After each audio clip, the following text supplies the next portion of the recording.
sa inyo lahat. Welcome to Sabi ni Daddy's Vlog. At nandito po tayo sa labas ng piranda. At talagang napakalamig po. Talagang makikita nyo po, pakikita ko sa inyo yung hangin. Dahil po pag may mahangin talaga napakalamig po. Ayan po, makikita nyo po yung mga puno, yung mga dahon niya.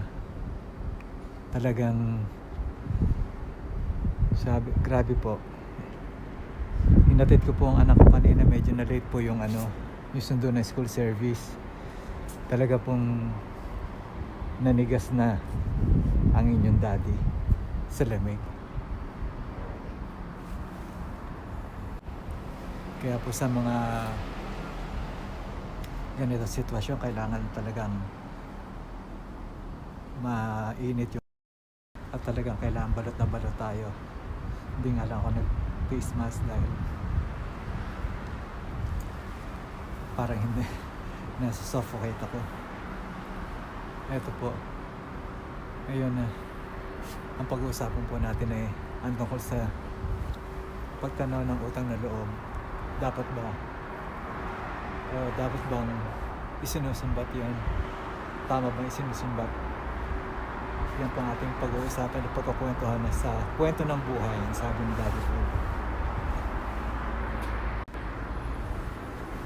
Bubukas ako muna ng pinto at ako po'y papasok na at ako'y nangangatal na sa ginaw.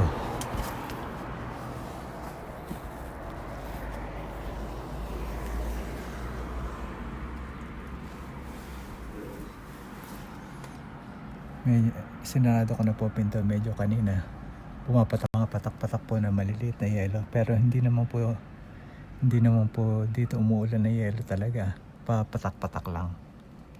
Mahirap po pag umuulan na yelo, sa una lang po maganda kasi napunta po ako sa Hokkaido na saksakan ng dami ng yelo, sandama akala ko maganda, yun pala hindi. Ayan.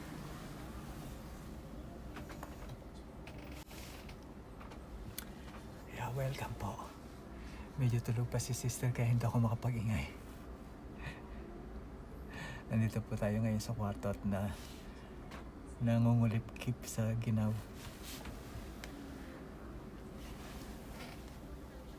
Ngayon pag-usapan po natin ang tinatawag nating utang loob.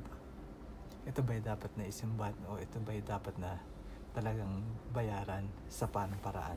Yun ang po ang tanong. Para po sa akin, ito po natin marinig yan, kalimitan po sa ating mga magulang na kailangan o pinalaki kita, kailangan malaki utang na loob mo sa akin, kailangan bayaran mo, o meron po mga magulang na ganon dahil sinasabi nila na ako nagpalaki sa'yo, ako nagpakain sa'yo, ako nagpaaral sa'yo, kailangan palitan mo ng kung ano man yung utang na loob na ginawa sa'yo ng mga magulang mo. Pwede rin sa kaibigan, pag may nagawa kang pabor na maganda o nahingi pabor na maganda, talaga pong nakapagsalita o bitaw na hindi maganda salita na utang na loob. Ayan po ang napakahirap na bagay na hindi natin kayang bayaran dahil yan po talagang utang na loob. Ngayon, ano naman dapat po nating ibayad sa ating utang na loob? Ang pagsilbihan o ang pagsilbihan at palitan din ng mga nagawa ng ating mga magulang at kaibigan para mabayaran natin ang ating utang na loob. Siguro naman po hindi ganun. Kasi sa aking pong pananaw, pag ang isang tao po, mabuting tao, ay pag nakapagbigay ka na ng bagay o tulong na talagang inilaan mo sa iyong kaibigan o sa iyong anak, hindi na po dapat magsalita ng ganon kasi mahirap po na humingi ng kapalit sa mga bagay na naitulong mo sa kanila. Mahirap po na palitan. Opo, mahirap pong palitan ang utang na loob o mahirap pong bayaran. Kaya lang, hindi na po ito kailangan hintayin pang bigyan. Kasi nag-expect po tayo ng bagay in return na kailangan po natin ibalik dahil sa pagmamaganda loob nila. Kailangan, yung iba pong tao kasi talagang masakit magsalita at kailangan po talaga na iparamdam sa'yo na kailangan mong magbayad ng utang na loob. So, paano mo ito mababayaran? Sa pamamagitan ba ng pera? O sa pamamagitan ng paggawa din ng pabor na hinihingi sa'yo? Kasi may mga tao na nahingan mo ng pabor, pero kailangan pag humingi siya ng pabor sa'yo, kailangan pagbigyan mo rin o kailangan tulungan mo rin. Paano kung hindi mo kaya o hindi mo makayang tulungan siya o mapagbigyan yung kanyang pabor na hinihingi?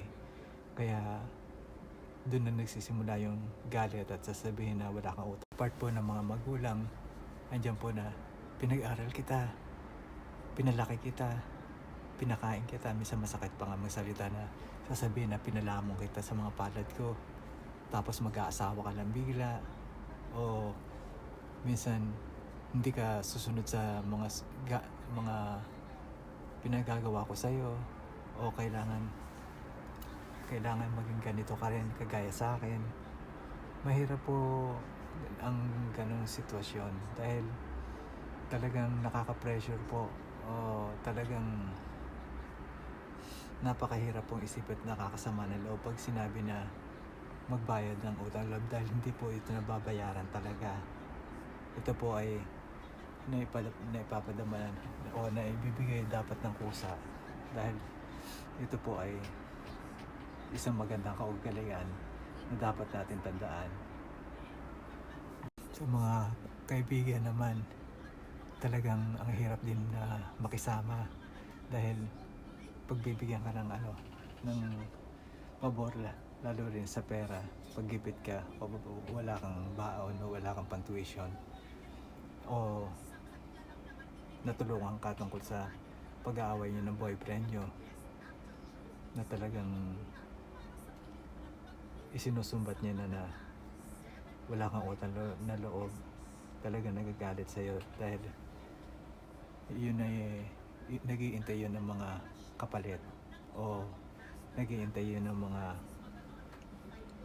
bagay para pagbayaran mo yung mga utang na loob na naibigay nila sa'yo, o mga bagay na talagang kailangan mong pagbayaran dahil ito ay iyong utang na loob. Ay, utang na loob. Kaya po sa mga tao na dumaranas ng ganyan at nakakarinig na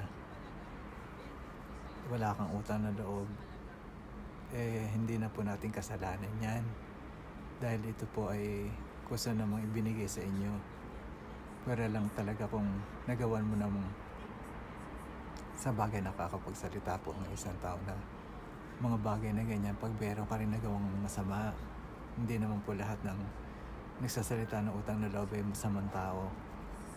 Nakapagsalita po sila ng ganyan dahil meron naman po tayong mga taong umaabuso o talagang hindi nila nakikita yung effort o yung mga ginagawang kabutihan sa iyo ng kapwa, kahit na hindi sila naghihintay ng kapalit. Nakapagsalita sila ng wala kang utang na loob. Po ang masasabi ko, ang paghingi po o ang pagbibitaw po ng salita na utang na loob, o ito po ay hindi nababayaran. Ito po ay dapat nating kusa o ibinigay sa kapwa natin, at kung hindi man nila mapalitan ito, manahimik po tayo dahil meron tayong Diyos at meron tayong tinatawag na karma, na good karma na papasok naman sa atin. Hindi naman po sila lang kailangang magbayad. Papalitan po ng Diyos yan, o nalalaman po ng Diyos yan yung mga kabutihang ginagawa nyo, o nasasabi lang po naman kasi natin yan dahil nagagalit tayo. Isipin po na lang natin yung mga positive na mangyayari sa atin balang araw, o yung mga bagay na may bibigay sa atin ng Diyos balang araw. Magiging triple po yan, doble. Maniwala po kayo sa akin. Dahil ang paggawa po na mabuti sa kapwa ay hindi po nangangahulugan na kailangan nyo palitan. Ito po ay dapat na kusang loob o kusang ibinibigay sa taong nangangailangan. Pero siyempre po, pag alam nyo na nagagalit na kayo at inaabuso na kayo, alam nyo na rin po naman sa sarili nyo na inaabuso kayo. So kailangan nyo po dumistansya na at wag na po na tayo magsalita ng mga masasakit na salita dahil kagaya po ng may mga bagay na magsasalita ka pero kayo pa rin ang magkasama o nadungisan na yung inyong pagsasama. Kaya kailangan maging maayos po ang ating pananalita at wag po nating hintayin ang kapalit ng naibigay na utang na loob. So that's it mga kababayan. Medyo tahimik si Daddy. Tulog pa sister ko. Kaya sana po ay mag-iingat kayo lagi at magdasal. Kaya hanggang sa muli pong pag-uusap o hanggang sa muli pong kwentuhan ng buhay mula ngayon, noon at sa kasalukuyan na mangyayari sa atin, buhay dito, buhay ko, o buhay natin lahat. Yan po ay matagal na nating mga naririnig pero hindi natin na nabibigyan ng pansin o hindi natin tatama kung ito ba mali. Kaya iyan lang po payo ni Daddy para sa hindi na po tayo makapanakit o hindi na po tayo magkaroon ng pagtatalo tungkol sa mga ganyang bagay na kailangan nating iwasan. Ibig sabihin kailangan po nating isipin kung ano yung tamang mali, nabibitawang masalita para hindi po makasakit ng damdamin na iba. So hanggang sa muli po, sa muli sa pagkikita-kita, nabubulol na po ako sa gina talagang maginaw po ngayon. Talagang solid po yung ginaw ngayon. Kaya hanggang sa muli po, sana ulanin kayo ng grasya, ulanin kayo ng maraming mga bagay na makapagpapasaya sa inyo at ingatan niyo po inyong kalusugan dahil ito po ay ating kayamanan at ito po ay ating ituro sa ating mga anak na maging mabuting tao. Dahil kahit na po tayo mahirap lang, basta po naituro niyo sa ating mga anak na maging isang mabuting tao, ay magiging maganda po ang pagpapalaki niyo sa kanila. Dahil ito po ay itinanim niyo sa kanila. Kung sabi nga nila, kung ano yung itinanim, yun din po ang aanihin. Kaya sana marami tayong anihing pera. Magtanim tayo ng pera. Hanggang sa muli po, paalam.